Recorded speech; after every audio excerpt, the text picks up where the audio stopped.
Last night, IGN had another one of their firsts, and in that they revealed some new enemies coming to Star Wars Jedi Survivor, so in this video I'll be going over all of those for you.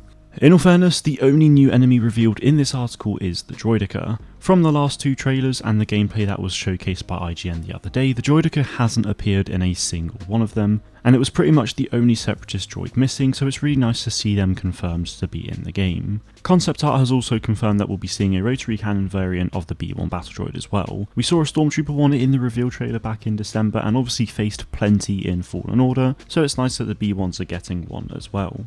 On top of revealing the Droideka and showing off these pieces of concept art, IGN was able to gain information about each of these enemies showcased, so I'll go over those details now as well. If you want to stay up to date with everything Jedi Survivor as well guys, make sure you are subscribed to the channel. So as you'd expect, the B1 battle droids are like Stormtroopers in that they die from one hit of a lightsaber and can be typically found in groups of enemies. What's also nice to see is that Respawn have apparently stepped up their game when it comes to character dialogue, so we can definitely expect to hear some funny conversations from these droids. Naturally, the B2 super battle droids are more powerful and will take a number of hits to defeat. The B2s are equipped with blasters, a heavy melee punch if you get too close, and you guessed it, a wrist rocket. Interestingly, the concept art shows a B2 with a rocket launcher arm and one without, so perhaps we'll see two variants of the B2s in the game. One perhaps with a standard wrist rocket and one with a proper heavy cannon as we've seen in the Clone Wars. Moving on to the BX Commando droid, their portrayal in the game will seemingly be a lot like the Clone Wars TV show, in that they're super agile and elusive. In Survivor, they'll have spinning attacks and can parry your strikes often, so we'll definitely have to be careful when it comes to facing them, especially in large groups. What I find interesting though is that the BX Commando's design is in line with the other Separatist units in this game with this concept art. However, the ones seen in the reveal trailer and the ones seen in the gameplay from the other day have two completely other designs, so I imagine we can expect to see a lot of variety when it comes to the designs of the droid units.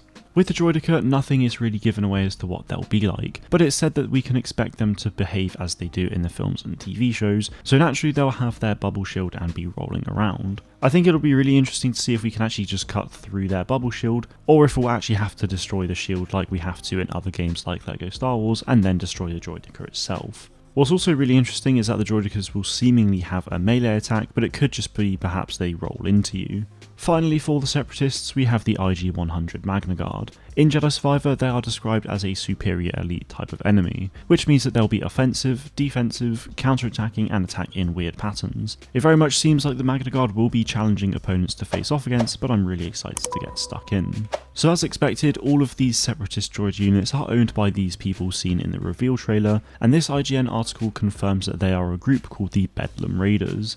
So with them, along with the Empire and all the other creatures in the game, we're going to have a lot of enemies to fight against. Speaking of the Empire, IGN spoke about 3 additional Imperial units in the game, 2 of which are also droids. Starting with the non-droid enemy, we have the Shield Trooper. The team at Respawn apparently wanted a variant of the Scout Trooper that had a higher survivability rate, which is why they introduced this big riot shield. According to this article, the best way to defeat them is to pull the shield out of their hands and throw it back at them like Captain America, which I gotta say sounds awesome. I really like how much they're expanding on the units from Fallen Order by keeping the ones from that game in this game, but then also adding additional variants of them, which makes things a little more interesting.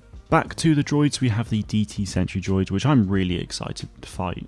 The DT Sentry droids look incredible anyway, but seeing them finally in a photorealistic style is awesome and will no doubt be terrifying. Previously we've seen them in Star Wars Rebels and The Bad Batch. According to this article, the Sentry droids will have 3 variants, one with a staff and missile launcher, another one with a hammer and another one with a blaster.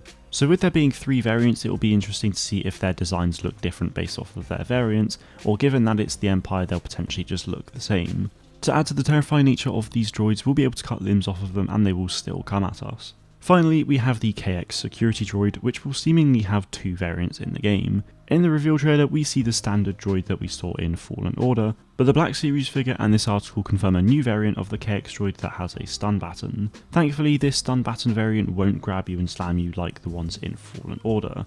What's even cooler about this droid is that the story behind this variant is that they train scout troopers with stun batons, hence why they have stun batons themselves. So guys, that is all of the news and information from yesterday's IGN article. It seems as though we'll probably get a few more over the next few weeks as well, so stay tuned to the channel if you want to stay up to date with all of the latest Jedi Survivor news. Thank you all very much for watching, and may the Force be with you always.